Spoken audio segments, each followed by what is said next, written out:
Continuando con nuestra serie de lecciones acerca de la deidad. En la última lección que tuvimos, habíamos visto esa semejanza e igualdad que existe entre el Padre y nuestro Señor Jesucristo.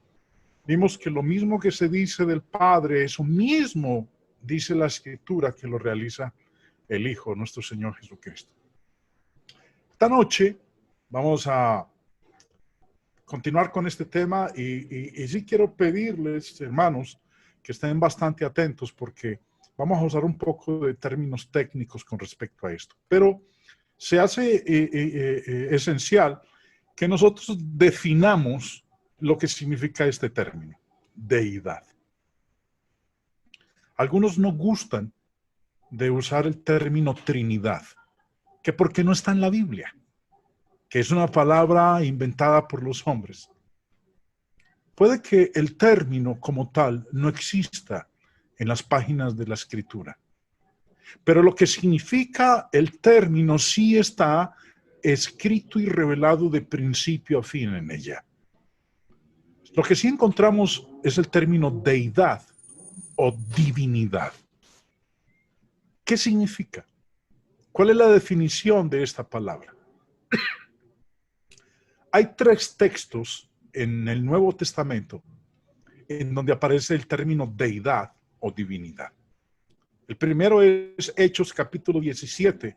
En el verso 29 dice, siendo pues linaje de Dios, no debemos pensar que la divinidad sea semejante a oro o plata o piedra, escultura de arte y de imaginación de hombres. Divinidad. Aquí aparece la palabra. El otro texto es Romanos 1:20. Pablo, escribiendo acerca de la creación de Dios, de cómo el hombre se alejó del Creador, se hicieron necios en sus razonamientos, su corazón fue entenebrecido y cambiaron la gloria del Dios incorruptible en imagen de hombre corruptible. Y en esa exposición, Pablo dice en el verso 20, porque las cosas invisibles de él, su eterno poder y deidad, se hacen claramente visibles desde la creación del mundo. Aquí vemos nosotros las 2 palabras, divinidad y deidad. Y el otro texto en donde encontramos el término, traducido divinidad o deidad, es en Colosenses capítulo 2, en donde el apóstol Pablo aplica el título o el término deidad a nuestro Señor Jesucristo. Y dice en el verso 9, porque en él, refiriéndose a Jesús, a nuestro Señor, habita corporalmente toda la plenitud de la deidad.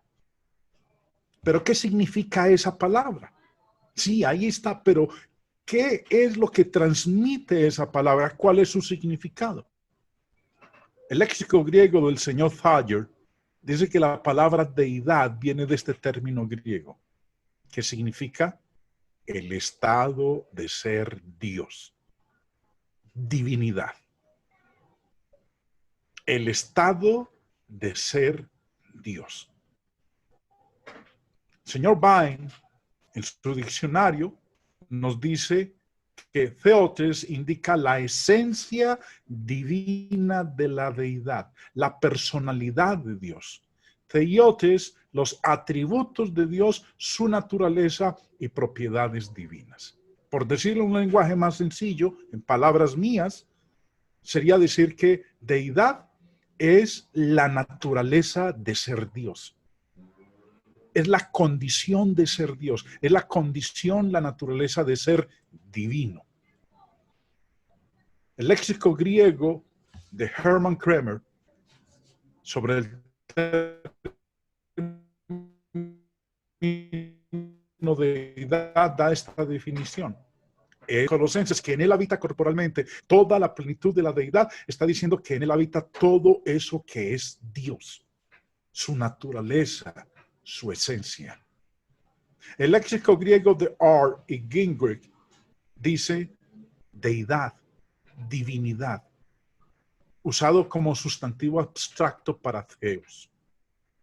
Y el texto, el comentario al texto griego del Nuevo Testamento de Arthur Robertson dice la misma esencia de Dios.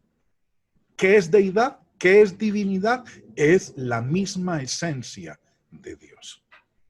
Es lo que se da a entender por este término, que solamente aparece en los tres textos que acabamos de leer, en Hechos, en Romanos y en la carta a los Colosenses. Bueno,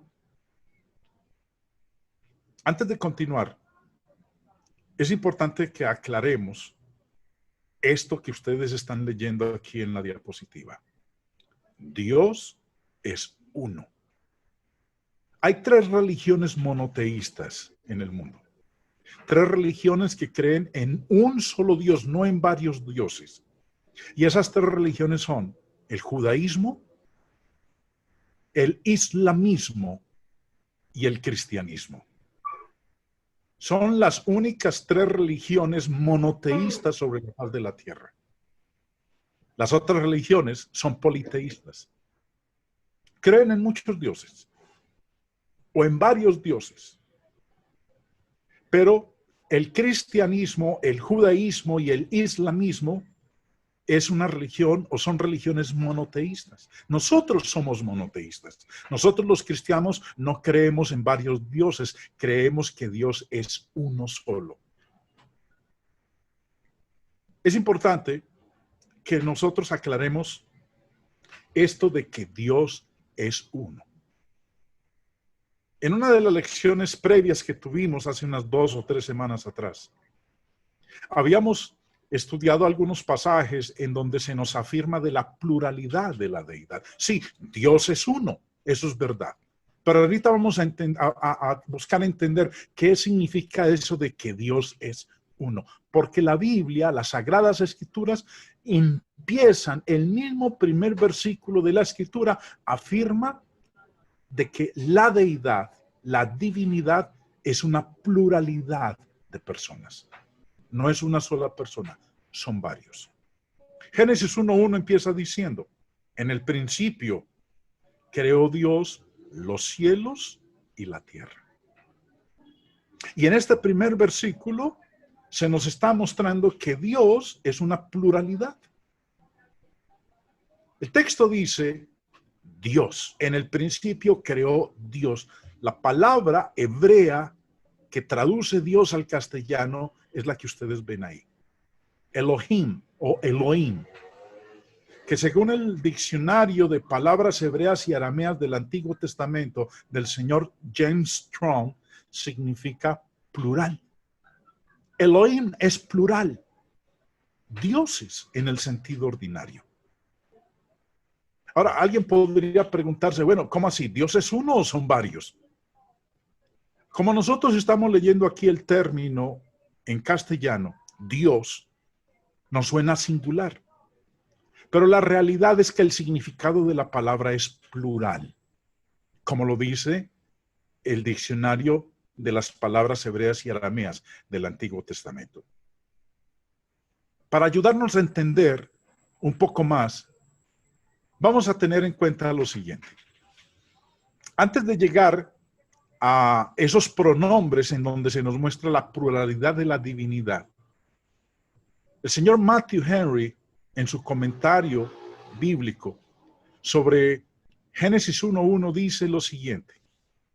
El término hebreo es Elohim, que indica, insinúa la pluralidad de personas en la deidad. Porque el término Elohim es un término plural, no singular. Insinúa la pluralidad de personas en la deidad, Padre, Hijo y Espíritu Santo. Este nombre plural de Dios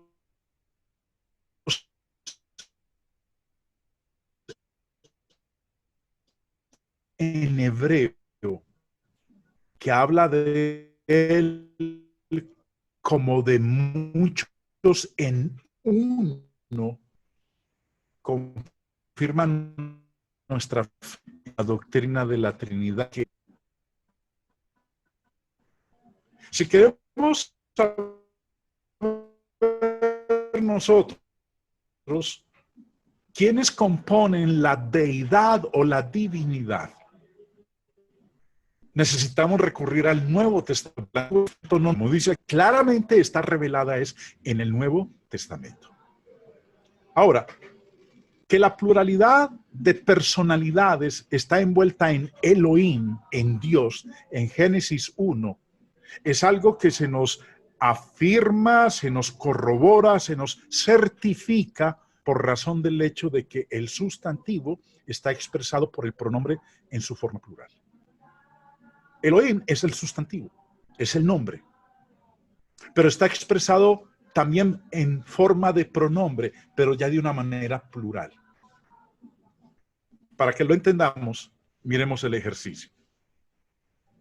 Recuerden, Génesis 1:1 dice, en el principio creó Dios los cielos y la tierra. Dios es sustantivo, es el sustantivo, es el nombre, pero es un sustantivo plural, como lo dice el término hebreo, Elohim. Pero como dije hace un momento, la forma plural nos muestra a nosotros que son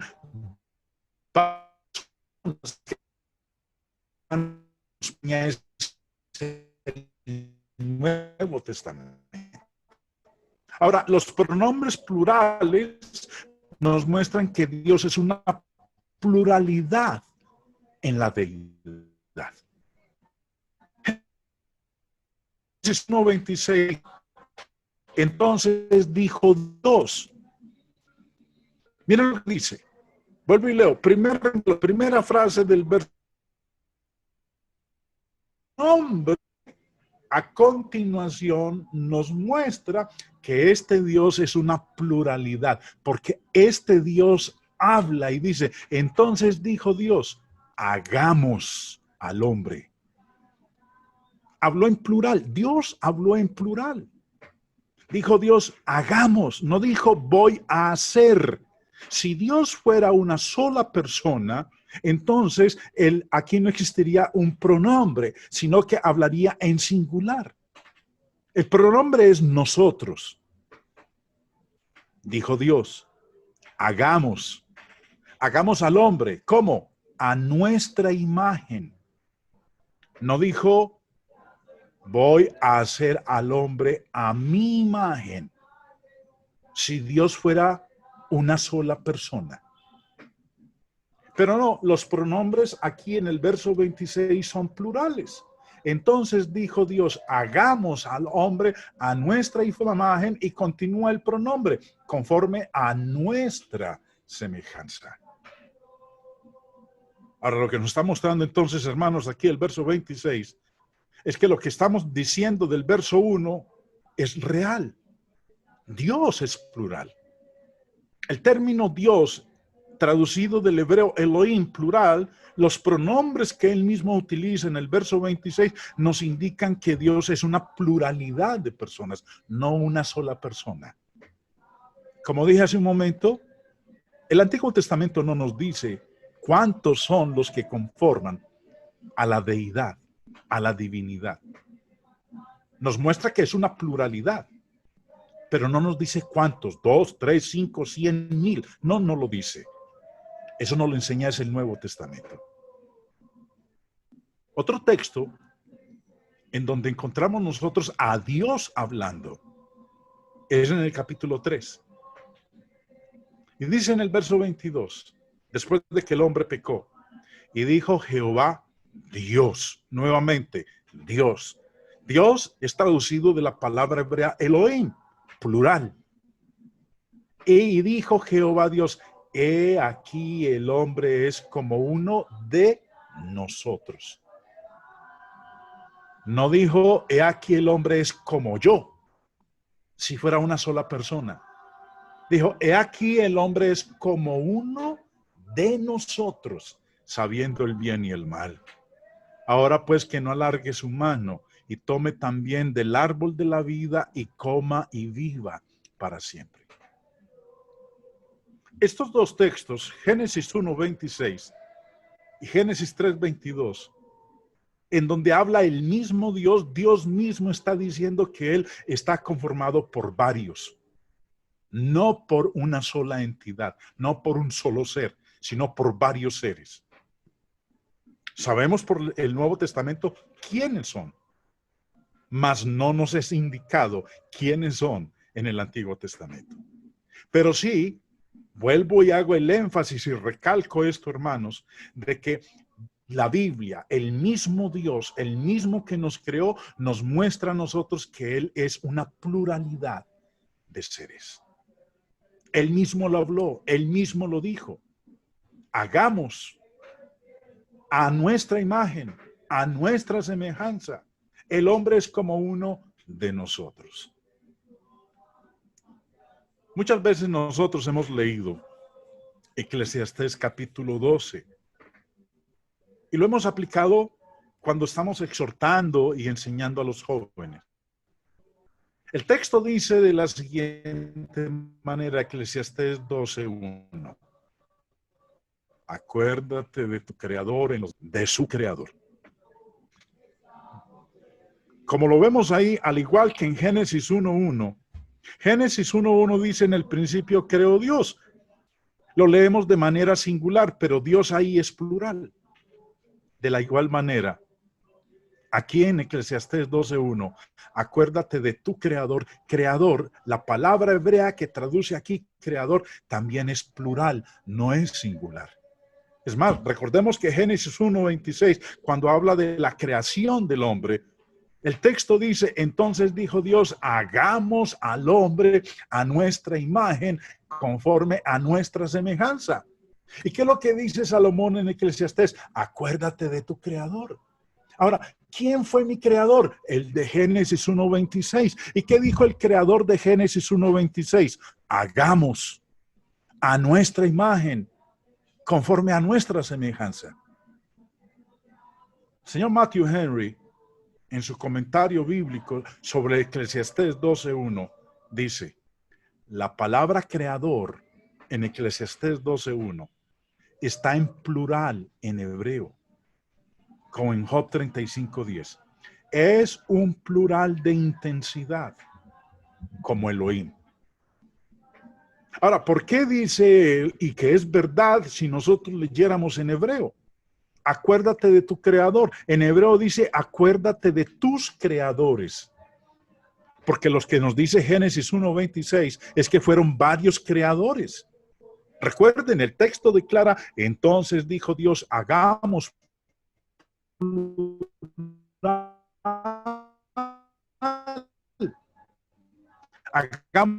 al hombre a nuestra imagen plural, conforme a nuestra semejanza plural. Por eso Eclesiastés 12:1, cuando dice en Eclesiastés 12:1 en hebreo, es plural. Podríamos seguir citando otros textos en donde nos muestran nosotros de la pluralidad en la deidad. Ahora, a veces cuando nosotros estamos estudiando con personas de otras afiliaciones religiosas y tratamos de exponer el tema de la deidad, de que Dios son varias personas, no uno solo, ellos dicen: pero un momento, si nosotros leemos una y otra vez de manera reiterada en el Antiguo Testamento que Dios es uno solo. Bueno, vamos a leer esos textos. Bueno, no todos, algunos que he seleccionado para la lección.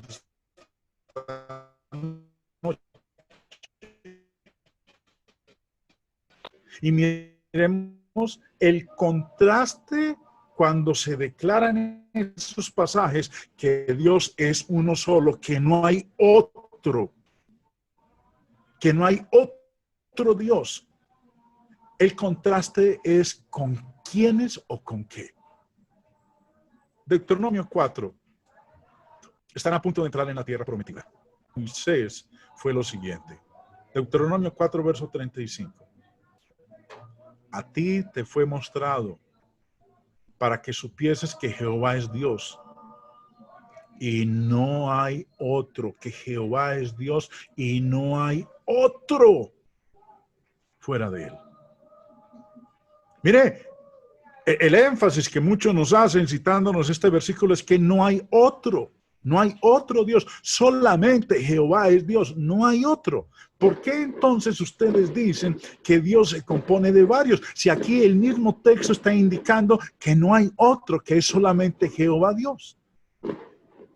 El verso 39, en conexión con lo que estamos leyendo, dice: aprende pues hoy y reflexiona en tu corazón que Jehová es Dios arriba en el cielo y abajo en la tierra.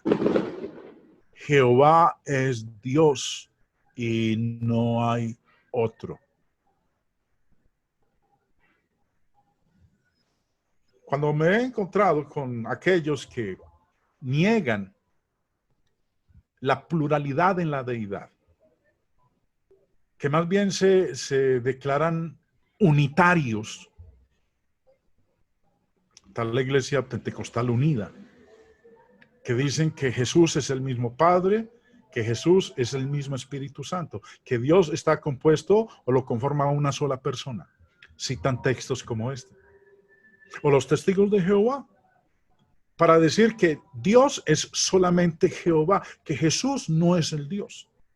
Citan textos como este, en donde dice, Jehová es Dios y no hay otro. Pero si nos damos a la tarea de leer el contexto, nos vamos a dar cuenta de que cuando en el verso 35 y en el verso 39 dice que Jehová es Dios y no hay otro, se está haciendo un contraste. ¿Pero un contraste con qué o con quiénes? Miremos, versículo 28. Aquí se nos muestra el contraste. Verso 28 declara: y serviréis allí a dioses hechos de manos de hombres, de madera y piedra, que no ven, ni oyen, ni comen, ni huelen. Dios les está diciendo a través de Moisés, advirtiéndole al pueblo, después de que han salido de la esclavitud en Egipto y ya están a puertas de entrar en la tierra prometida, Dios les dice, yo soy el único Dios. Allá ustedes se van a encontrar con dioses hechos de manos de hombres. Esos no son dioses. Yo soy el Dios. No hay otro Dios. Solo yo soy Dios. El contraste es entre Dios y los ídolos. Aquel contraste no es entre Dios y el Señor Jesucristo o el Espíritu Santo. El contraste es con los dioses hechos de manos de hombres. No son dioses. Solo Jehová es Dios. No hay otro. Deuteronomio 6, verso 4. La Shema, lo que confiesan todos los judíos. Y también los que a ojo cerrado confiesan algunos que son antitrinitarios,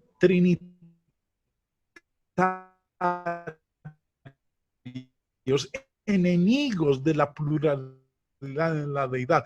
Recitan Deuteronomio 6:4 sin entender realmente lo que significa el texto. El texto declara, oye Israel, uno es. Mire, señor Jaime, el texto está diciendo que solamente hay un Jehová, no dos, ni tres, ni cinco. Jehová uno es. Y yo creo lo que dice el versículo. No creo la interpretación que le dan los seres humanos. Cuando dice aquí, habla Moisés y le anuncia al pueblo de Israel, oye Israel, Jehová nuestro Dios, Jehová uno es. ¿Por qué lo está diciendo? Porque está haciendo un contraste entre el único Dios y estos mencionados en el verso 14. No andaréis en pos de dioses ajenos, de los dioses de los pueblos que están en vuestros contornos. El contexto de Deuteronomio 6 hace un contraste entre Jehová y los dioses de las naciones, que no son dioses reales. El único Dios verdadero es Jehová. El contraste es entre Jehová y los dioses de los pueblos. El contraste no es entre Jehová y el Hijo, el Verbo o el Espíritu Santo. No hay por qué tomar estos textos y torcerlos para decir que Jesús no es Dios o que el Espíritu Santo no es Dios, porque no están ellos incluidos en este contraste. El contraste es entre Jehová nuestro Dios y los dioses de los pueblos. Deuteronomio 32, verso 39. Ved ahora que yo soy y no hay dioses conmigo. Yo hago morir y yo hago vivir. Yo hiero y yo sano, y no hay quien pueda librar de mi mano. No hay dioses conmigo, y eso lo creemos. Pero el texto no debe utilizarse o torcerse para decir que Jesús no es Dios o que el Espíritu Santo no es Dios, porque el contraste no es con Jesús y con el Espíritu Santo. El contraste es con estos que se mencionan en el verso 37.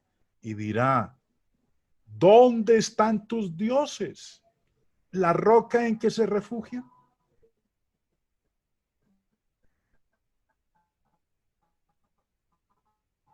El contraste es entre el Dios verdadero y los dioses de los hombres, los dioses hechos con las manos. Usar el texto de Deuteronomio 30, el Hijo y del Espíritu Santo, es usar torcidamente el texto, porque el contraste no es con ellos. El contraste es con los dioses de los pueblos, los dioses de las naciones, inventados por ellos. Segunda de Samuel 7, versículo 22 dice, por tanto, tú te has engrandecido, Jehová Dios, pues no hay como tú, ni hay Dios fuera de ti, conforme a todo lo que hemos oído con nuestros oídos. Este es otro de los textos, hermanos, que se utilizan para negar que Jesús sea Dios o que el Espíritu Santo sea Dios, porque el texto dice, no hay Dios fuera de ti. Pero al igual que en los textos anteriores, hermanos, el contexto nos muestra a qué se debe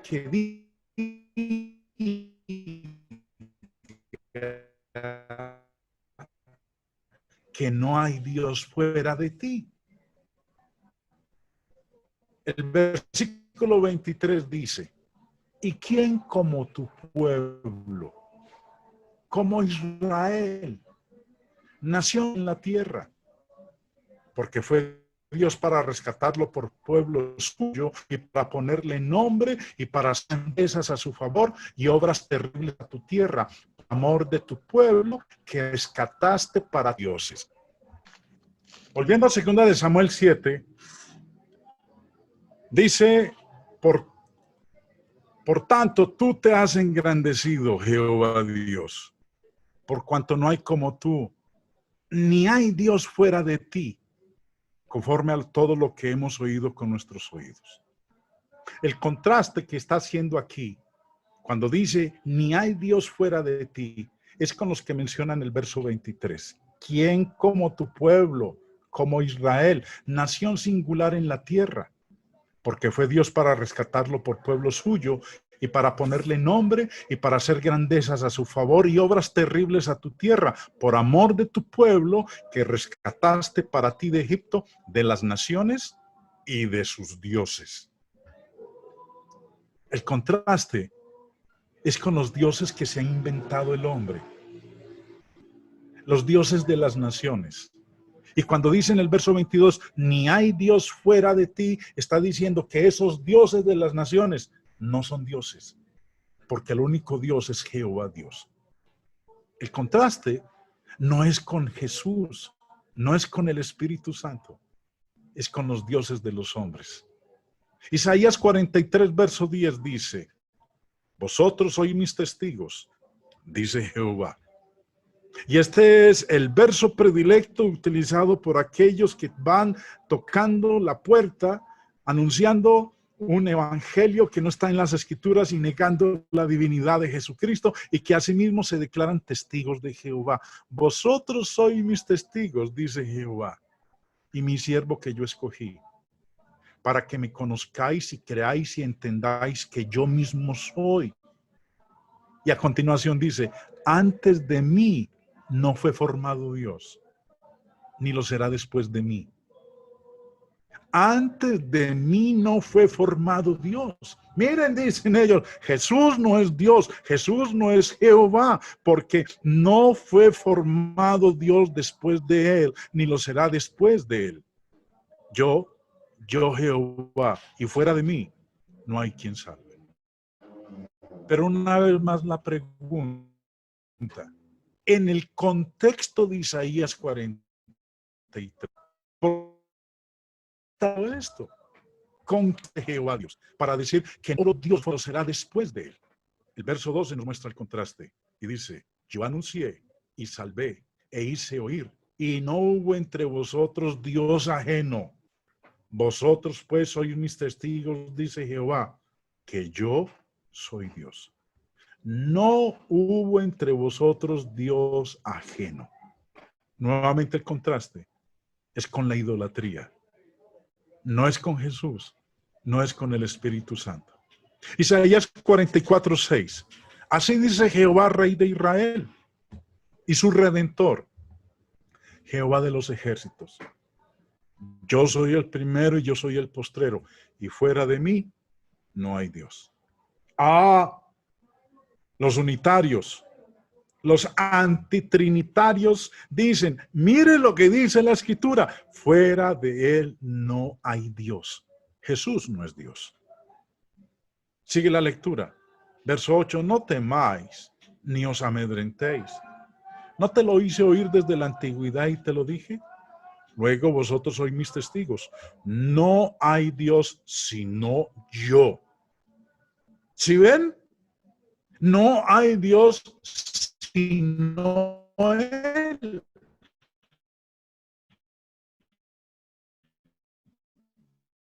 Jesús no es Dios. El Espíritu Santo no es Dios. No hay fuerte, no conozco ninguno. Así dice Jehová tu Redentor, que formó desde el vientre. Yo, Jehová, que extienda la tierra por mí. Fuera de mí no hay Dios. Usar estos textos, estos en particular que acabo de leer, para negar la divinidad de Jesús, la divinidad del Espíritu Santo, es torcer estos pasajes, porque el contexto está presentando un contraste entre este Dios, del cual no hay igual a Él, no hay otro como Él, no hay Dios sino Él. El contraste es con estos. Verso 19 en adelante, y dice, los formadores de imágenes de talla, todos ellos son vanidad, y lo más precioso de ellos para nada es útil.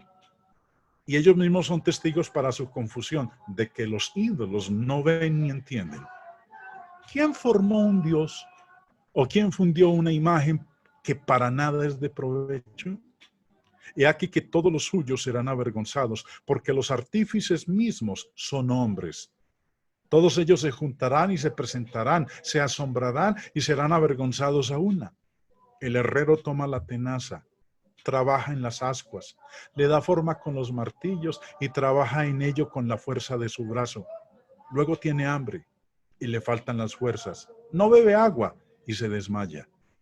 El carpintero tiende la regla, lo señala con almagre, lo labra con los cepillos, le da figura con el compás, lo hace en forma de varón a semejanza de hombre hermoso para tenerlo en casa. Corta cedros y toma ciprés y encina que crecen entre los árboles del bosque. Planta pino que se críe con la lluvia. De él se sirve luego el hombre para quemar. Y toma de ellos para calentarse, enciende también el horno y lo adora. Fabrica un ídolo y se arrodilla delante de él. Parte del leño quema en el fuego, con parte de él come carne, prepara un asado y se sacia. Después se calienta y dice, oh, me he calentado, he visto el fuego. Y hace del sobrante un dios, un ídolo suyo. Se postra delante de él, lo adora y le ruega diciendo, líbrame, porque mi Dios eres tú. No saben ni entienden, porque cerrados están sus ojos para no ver y su corazón para no entender.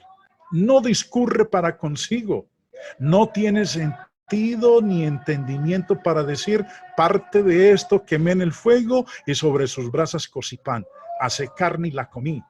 Haré del resto de él una abominación. Me postraré delante de un tronco de árbol. Ven ustedes, hermanos, cada uno de los textos que he citado en esta lección, usados como argumento para negar la divinidad del Señor Jesús o la divinidad del Espíritu Santo, porque los textos dicen que no hay otro Dios sino Él, solo Él, no hay otro como Él. El contraste no es con ellos, el contraste es con los ídolos, con los dioses hechos por los hombres. Isaías 45 dice en el verso 5, yo soy Jehová y ninguno más hay. No hay Dios fuera de mí. Te ceñiré, aunque tú no me conociste, para que se sepa desde el nacimiento del sol y hasta donde el sol se pone, que no hay más que yo Jehová, y ninguno más que yo. Si fuéramos juiciosos en leer los contextos, no en leer versículos aislados de su contexto, nos daríamos cuenta de que aquí nos está negando que haya otros seres que también tengan la misma naturaleza, que sean divinos, que sean deidad, que posean los atributos de la divinidad. Porque el contraste aquí en Isaías 45 nos dice el verso 16 que es con estos: confusos y avergonzados serán todos ellos. Irán con afrenta todos los fabricadores de imágenes. No son dioses. Por eso dice en el verso 5, no hay Dios fuera de mí. Las imágenes no son Dios. No hay más que yo, ninguno más que yo. Las imágenes son fábricas del hombre, hechos por el hombre. Isaías 46:9. Acordaos de las cosas pasadas desde los tiempos antiguos, porque yo soy Dios y no hay otro Dios, y nada hay semejante a mí. Bueno, cuando dice aquí el profeta estas palabras de Dios, y no hay otro Dios, y nada hay semejante a ese Dios, el contraste, nos dice el verso 5 en adelante, es con quiénes. ¿A quién me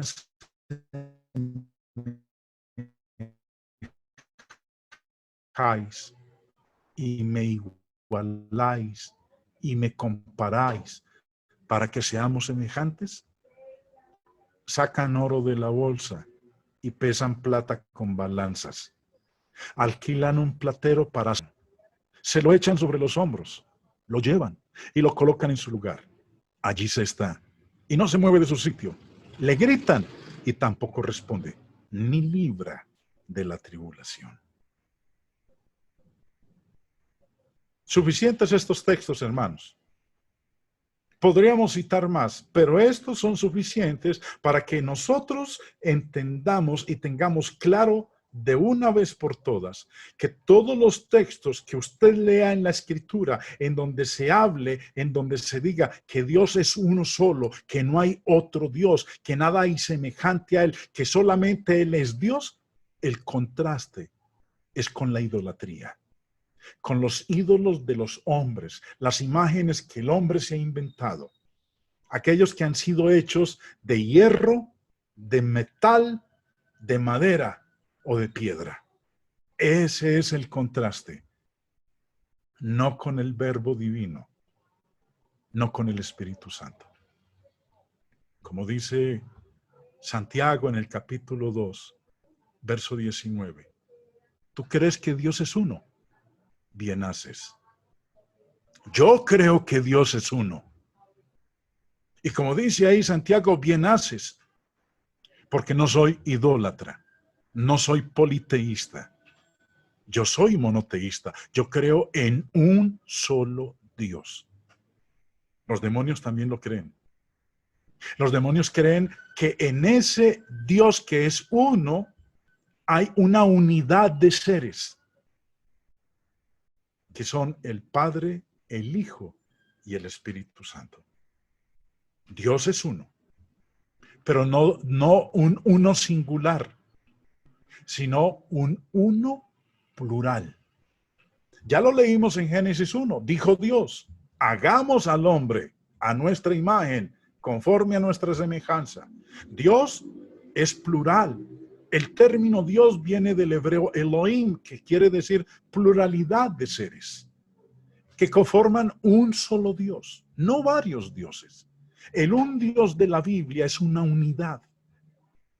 Volviendo al texto de Deuteronomio 6, verso 4, dice, oye Israel, Jehová nuestro Dios. Ya lo habíamos visto al inicio de la lección. Dios es del hebreo Elohim, que según el diccionario de palabras hebreas y arameas del Antiguo Testamento es plural. Dioses en el sentido ordinario. Dios es plural. Dios cuando habló con pronombres plurales. Hagamos a nuestra imagen, a nuestra semejanza. He aquí que el hombre es como uno de nosotros. Dios cuando habló en plural. Pero sí, el texto dice en la parte final del verso 4 de Deuteronomio 6:4, dice, Jehová uno es. Pero uno aquí no es uno singular, es uno plural. ¿Recuerdan ustedes la lección que tuvimos hace unas 3-4 semanas atrás? Uno es del hebreo Ahad, que según el comentario del señor Matthew Henry, dice el término hebreo Ahad, uno, Echad, que es la otra manera de pronunciarlo, proviene del verbo Ahad, unir, de donde se deduce que el concepto es de unidad compacta, que puede darse en una unidad compuesta. Lo que quiere decir aquí el comentario es que cuando dice que Jehová uno es, está diciendo que Jehová es una unidad de varios, se compone de varios. El mismo término que se utiliza aquí para decir Jehová uno es el mismo término